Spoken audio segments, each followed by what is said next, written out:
Underwriting for Autoline this week, provided by Cars.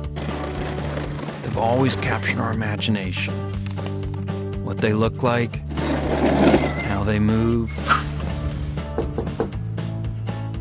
and the places they take us.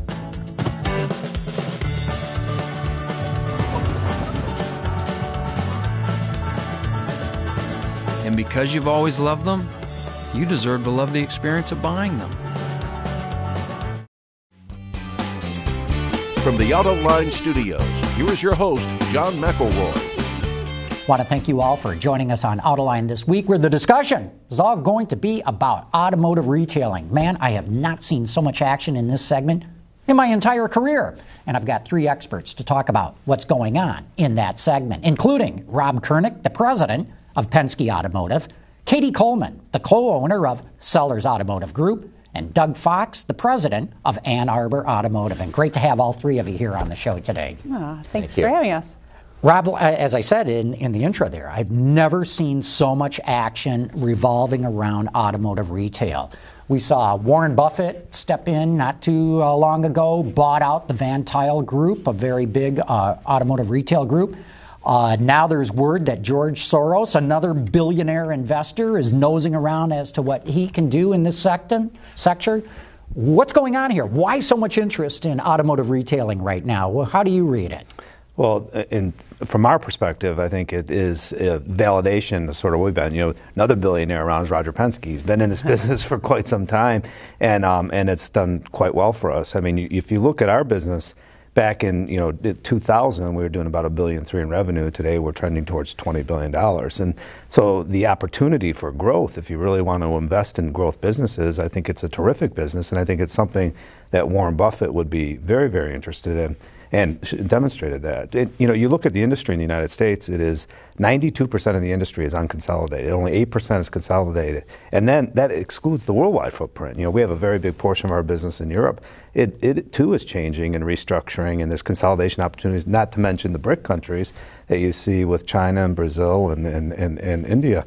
So it is, you get somebody like Warren Buffett who has a nice global view, or Soros. There's big opportunity in the U.S., and there's big opportunity, in my view, on a worldwide basis, which they're perfectly well suited to take advantage of. Yeah. Talk about consolidation. Katie, you're an example of exactly that taking place, right? I really am. I was a single point dealer for a long time. I worked for 22 years and learned the business from my dad, and that was when there weren't any computers. And now, obviously the industry has changed completely.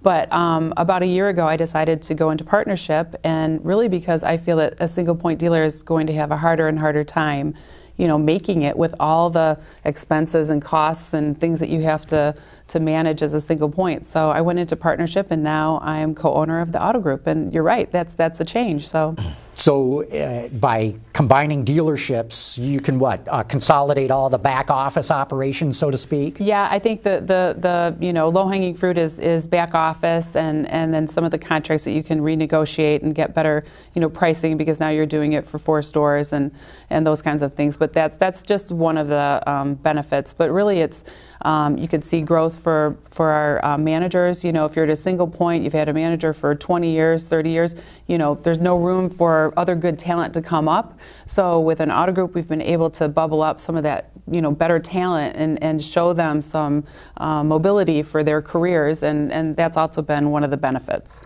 Doug, how do you see all the consolidation? Well, I started out like Katie's dad with a single point, and early in the 90s I kind of came to the decision that if I was not to become a dinosaur, I needed to add more points, which we've done, and successfully so. But I think it's tougher and tougher today for someone to, with the barriers to entry, with financing and floor plan and bank lines, of all the different things that you need to provide for the franchise or the manufacturer. It's tougher and tougher for someone to break into this business as a single point dealer.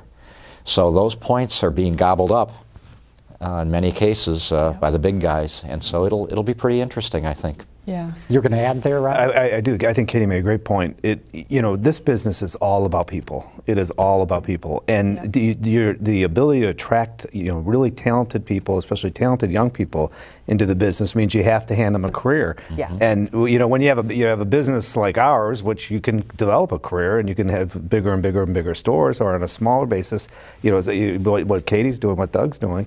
I mean, that's terrific, because then you can bring in a new talent and a new breed, and you have to do that today too, because the younger generation, the millennials, are really looking for a different experience, and you have to be able to offer them that career opportunity. So where's it all going? All this consolidation? Are we going to end up like we have with the car companies, just a couple of handfuls here and there? How do you see it? I think it will obviously, people will group together or be bought out, but I was just going to comment that I thought, Soros and Buffett getting in increases multiples for people. I mean, I think it's all a good thing. I don't see it as necessarily bad. I think that a single point dealer, to think that they're going to survive that way for into the future, like you said, I didn't want to be the dinosaur either, and I didn't want to be bought out. I wanted to still be active in this business. So I went for forming a group, which I think was a unique, kind of solution to that. But I don't know where it's going to end up, but I do think there'll be less and less single points. I think there'll always be markets for single points in smaller that's groups. True. Now, more rural operations. In major markets, this is where you'll really see the consolidation. That is a good point. But there'll always be a place, I think, for that. You still need stores, throughout the country, and service facilities and that sort of thing. Warren Buffett and George Soros, both obviously very successful investors, tend to look very long-term as well. And they typically do not make, just quick investments and they're out there. Doesn't that pretend that probably other investors are going to say, hey, wait a minute, if Soros and Buffett are looking into this, we got to get in on too? Yeah. Well, I think you're probably seeing that. When Buffett made the announcement, my phone started ringing. What does they say? Or talk to some of the analysts in the community, and their phones ringing even more, saying, well, what is going on? The other thing about consolidation too is the manufacturers are demanding more and more and more from a facility perspective and from a customer experience perspective, and that gets expensive, very, very expensive. And I think it is more and more difficult for the individual entrepreneur to be able to invest in kind of dollars that the manufacturers are looking for. And so when you have companies like ours, or like you have with Warren Buffett, you're able to do that. And I think Warren Buffett, too, brings a very interesting dynamic because he is a long-term investor. Manufacturers like that. What they don't like is they don't like the typical private equity investment that is 3 to 5 years, because they like predictability and ownership. And so I think Warren Buffett's investment will be viewed, or and probably is being viewed positively by the manufacturers, because he is long-term and he's willing to make the investment, he's willing to stay in, and they can have some predictability and dependability in management. The automotive business is changing a lot. Not only are the cars changing, electrics, plug-ins, fuel cells, maybe even this new one called a flow cell. But along with that is this whole concept of car sharing, ride sharing, and one day autonomous cars as well. Could this be a reason that the Buffetts and the Soroses are interested in getting on? But Doug, why don't we start with you? Have you thought much about this car sharing thing and what it might lead to for automotive retailers? Sure. I mean, I think it's an incredible concept. I mean, you see in large urban areas these little cars that you can jump into and go, and zip cars and that sort of thing. You've also have the in Michigan, we don't even have HOV lanes yet. I mean, it would be nice to see a HOV lane here. I mean, that would certainly encourage people to at least group together when they go to work, that sort of thing. But I think there's definitely a place for it. However, we still like independent transportation. Everyone likes to go where they want to go, when they want to go. So there's always a place, I think, to own a car, maybe multiple cars. I know where I live, my gosh, there isn't enough room in some of the driveways. The kids have to park on the street. So it'll be interesting to see how that shakes out. But there's certainly a place for it. Yeah, I don't know where that'll leave us, but certainly as an option, I think it's important to look at as urban centers become larger and larger. I think that parking. I mean, how is that going to be handled in the larger cities? I think we're going to have to look at solutions. But I think it'd be interesting to see what happens. I agree with Doug that people still want to drive their own car and get somewhere that they want to go. I think that would be tough to take away completely, but we'll see what happens. Yeah, I agree. I mean, I think car sharing and Uber, sort of a similar concept. You hear a lot of talk about, well, the millennials don't even want a car anymore. That's not true. I think Doug's exactly right. Everybody wants their own method of transportation now. Maybe it's a different investment in the car or not, but car sharing has its place, and you see it in urban areas, New York City. You see it in some California college campuses is another place where you're seeing a lot of car sharing. As dealers, we sell cars to companies that buy cars for car sharing or to people who want to drive them independently. So I think it doesn't bother us who's buying them. I mean, a materially different number would, of course, bug us, but I just don't see that on the horizon with a growing population and everybody liking their form of transportation. Yeah, one thing I've thought, if car sharing really catches on in a way, and you want to provide mobility services, and almost all the car companies are looking into this, you're going to need to have all kinds of cars in inventory that people can readily access, which means that not only you're going to have bunches of cars, you're going to have acres to park them on, you're going to have all kinds of garages to be able to maintain them and keep them in service. And it sounds to me like automotive retailers are brilliantly positioned if this really catches on. And that's why I'm wondering if Soros and Buffett are really starting to look into automotive retail, seeing that it's well positioned for the future. My view is that they see the strength and the basics of the business as it exists today, and that look, those may be opportunities, and I don't think you have to look very far to see some great brands that have gone away or great industries that have gone away because of technology changes. But I think you have to look forward. But I think they see the strength and the consolidation opportunity, the strength and the cash flow of the business, and the growth opportunities for the business. Now, they might be on the forefront and be more thoughtful about how the business is going to evolve, and that may be one metric for the long term. But I think their basic tenet for investing is the way the business exists today. Yeah. Talk about brands that have gone away. What about brands coming into the business? What do y'all make of Apple reportedly being involved in developing a car? What does that portend, where all of a sudden Silicon Valley is getting in on the business, and Google, of course, being at the forefront of autonomous car technology? Yeah, it's a little scary. I mean, I'm not sure where it's going to go. I imagine everyone wants in. It's a good industry to be in. So, it'll be interesting to see how it all works out. I'm glad we have strong state franchise laws right now. I know it's being challenged right now by Tesla, things like Tesla, but I don't know what Apple car, what their end game is. So it'll be interesting to see. It will be, and I want to get into Tesla in a minute. Yeah, okay. Any other thoughts on Apple getting into the business? If they are. I mean, they haven't really come out and said that. Yeah. I mean, I think that Apple probably has a technology that a lot of today's millennials probably want to see inside cars. To start a car from scratch, be able to build the distribution network and build the base and build the service network and everything else you need to do is not easy. Just ask the Chinese. They've been trying to get into this country for years and years and years, and there are just inherent barriers to entry in terms of the kind of investment you have to make. Apple would have that issue also, but never say never. I don't think it's going to be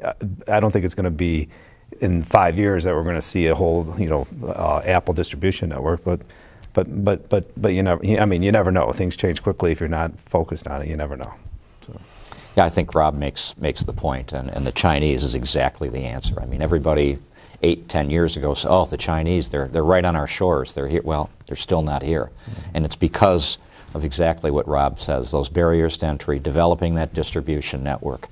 Now, there may have been some opportunities back in 08, 09 with the looming bankruptcies of maybe picking up a channel and coming on instantly, but that didn't happen.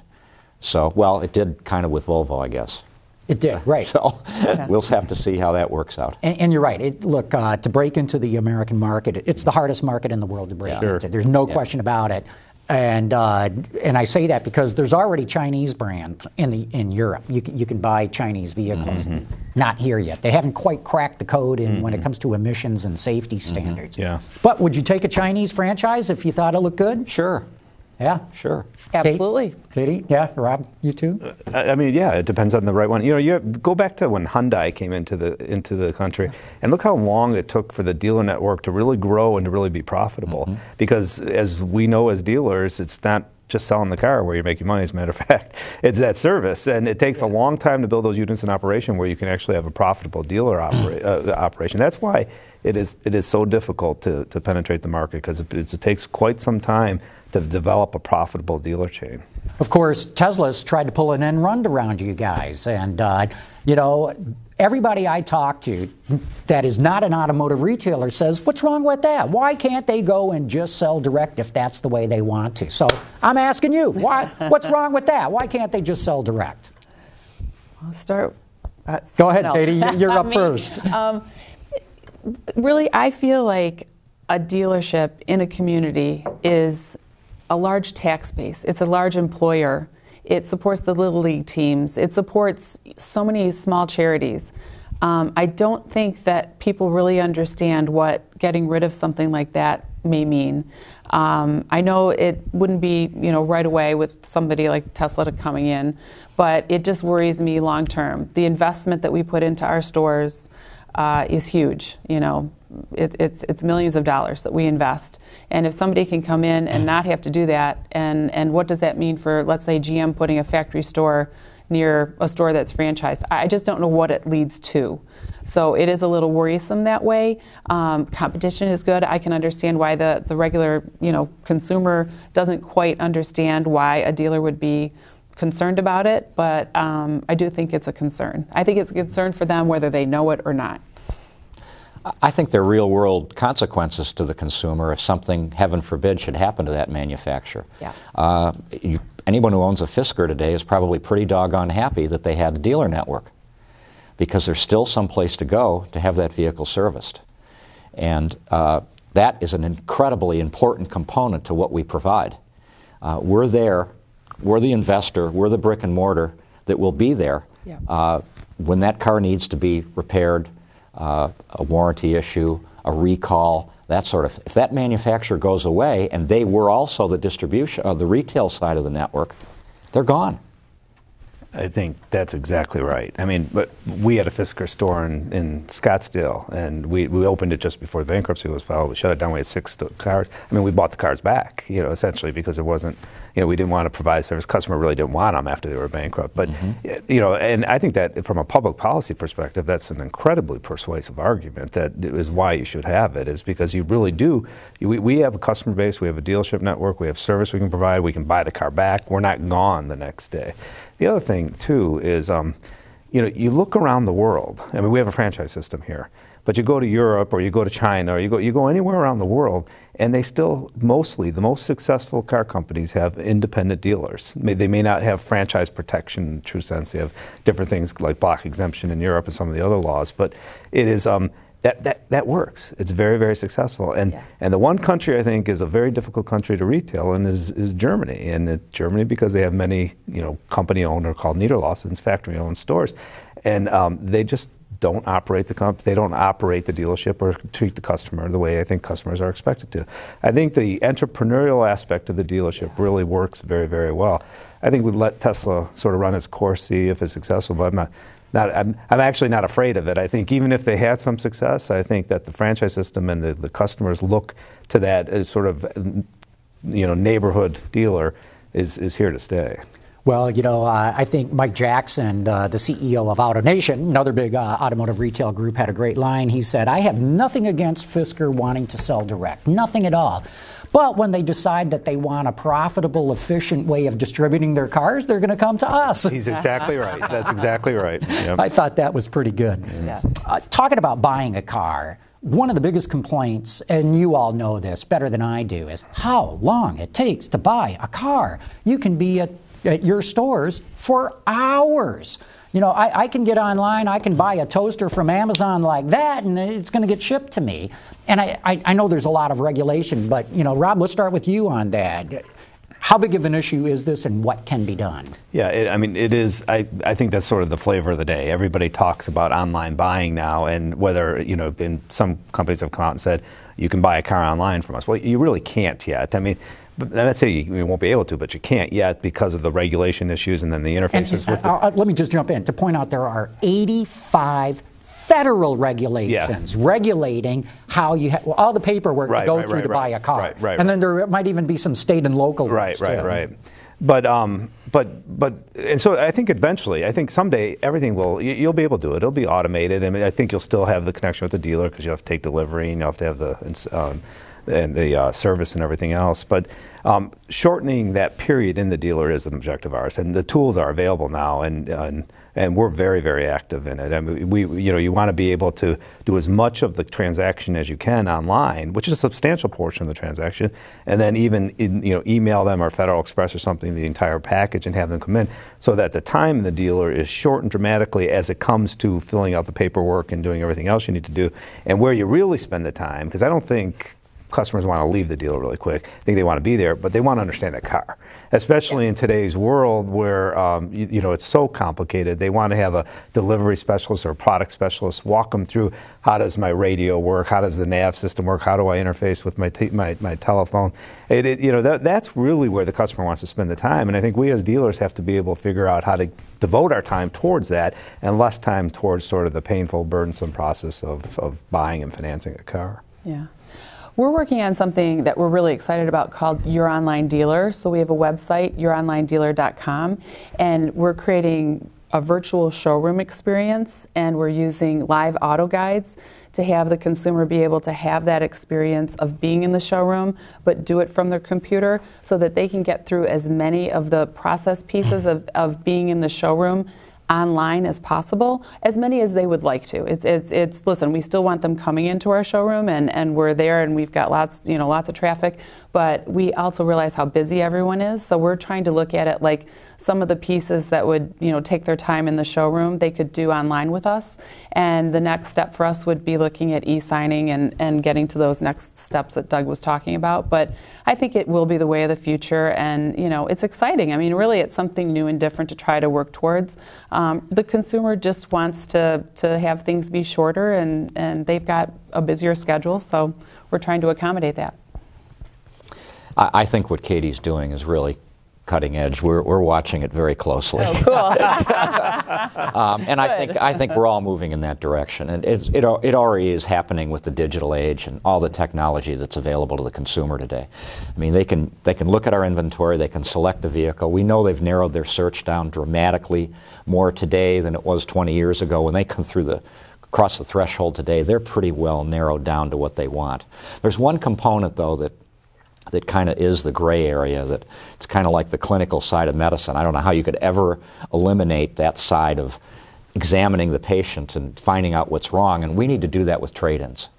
I mean, you have to drive that. Once you take in a few trades with bad transmissions because you didn't drive them, you have to drive them. Mm-hmm. And that's the entrepreneurial side of our business, the hands-on side of the business, that I don't know how that ever goes away. But certainly everything you're doing leading up to that can be, and we can range them online on the train. It can just shorten the time frame that it takes for the consumer once they're on site. And that's what you're really talking about, I believe. But you're right, the trade-in is tough. We do have an ability to do that on our youronlinedealer.com site. We do have some disclaimers that say, once you get there, we have to look it over. We have to make sure that it's everything you said, including give it a little test drive. Mm-hmm. But if that all adds up, then, your number that we gave you online is the number we'll give you. So, well, as you all know, buying a new car is one of the most exciting things that people go through. Even if they're buying a new used car, it's just really fun to get a new set of wheels. And what I've been told is once that buying process goes past the 90-minute mark, all the excitement has been sucked out of that process of actually getting it. Now, they'll get excited again when they start to drive home, but it's like, you have this like sugar peak and drop, You can see it. Their eyes glaze over. Yeah, it's true. You start losing them. I think what you're all working on here is can only be good music to the consumer's eyes and ears. Hey, I wanted to sound you guys out on this. One of my colleagues, journalist at Ward's Auto Dealer, Steve Finley, has got a column running right now. Should we change the name car dealers? Should we no longer call them dealers? Should we come up with, because his point is, and it kind of rings true to me, when you call somebody a dealer, it's like, well, we call them drug dealers, and I know you guys aren't dealing drugs, I know that. I was thinking that too, though. But is that some of the negative connotation? Katie, what do you think? I wouldn't mind it at all. I mean, I think being called retailers would be fantastic, because I think that we are retailers at heart, and we're there to facilitate a really exciting, like you said, buying a new car should be really exciting, and it used to be, and it needs to be again. And so I think a dealer might be viewed, I think, like you said, drug dealer or something else, and we're really doing something really important to help people with their transportation needs, and so I don't want anything negative associated with that. So, Doug, your thoughts? I agree. I think that probably dealer connotes negative thinking, and as we move towards more of a virtual world with our showrooms and everything else that we're doing, it only makes sense to probably use another term. Maybe it's retailer. I can't come up with a better idea. So, but I think we're heading probably. Yeah, I think so too. We've called ourselves an automotive retail consolidator for quite some time. So we've moved away from the dealer. As you get a bit, I agree completely. I mean, as we became a big business, the concept of dealer is different than what we really are. We truly are retailers of cars as well as a few other things. So. Hey, I want to thank you all for coming in today. This has been a great discussion. We've covered the map here with big money coming into this, the future of car sharing and where that may all go. Apple, Tesla, the whole Silicon Valley interest in your space. I think it's fascinating. So Rob Kurnick from Penske Automotive, Katie Coleman from Sellers Auto Group, Doug Fox from Ann Arbor Automotive. Thank you all for coming on Autoline this week. Thank you. Thanks for having us. Great. Yeah. And of course, I've got to thank all of you for having tuned in.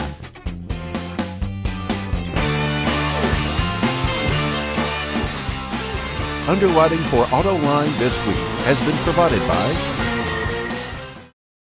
People are going to have apprehensions about going into the dealership because it's the largest purchase they're going to make in their lifetime next to their house.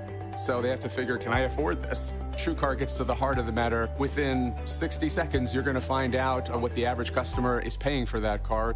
TrueCar helps you enjoy the car buying process because you're spending less time negotiating price. You're going to find yourself focusing on what's the right car for you and have a lot of fun with that. Experience a whole new way to buy a car with TrueCar.